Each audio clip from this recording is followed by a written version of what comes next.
Buongiorno a tutti i lettori del Messaggero Veneto. Ci troviamo a Basaldella e più precisamente sul fiume Cormor, che a partire dalla nottata sta continuando a ingrossarsi sempre di più a causa delle intense piogge che stanno caratterizzando nuovamente tutta la regione del Friuli Venezia Giulia a seguito della breve tregua di bel tempo che si è verificato ieri. Nel particolare il Cormor, quindi nascendo dal versante nord del monte di Buia, porta con sé grandi quantità di detriti, di arbusti e di ramaglie che percorrono l'intera regione dalla alta pianura friulana alla bassa, sfociando poi nella laguna di Marano Lagunare.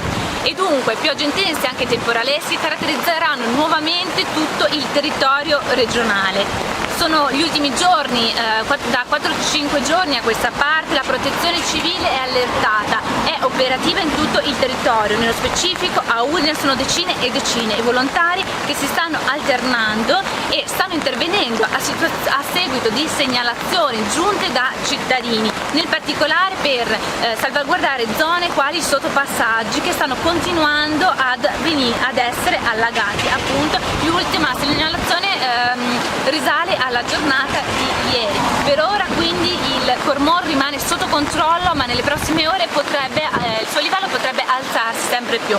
Infatti a seguito dell'esaurimento dell'ondata di piena di fiumi quali il Tagliamento e il Meduna, la rete idrografica minore sta continuando a innalzare il livello dei propri corsi d'acqua. In particolare anche la rete idrografica urbana potrebbe dare luogo a situazioni di crisi locali temporanee. E dunque continueremo a tenervi aggiornati tramite dei video e anche sul giornale cartaceo di domani con tutti gli aggiornamenti sul maltempo, quindi continuate a seguirci.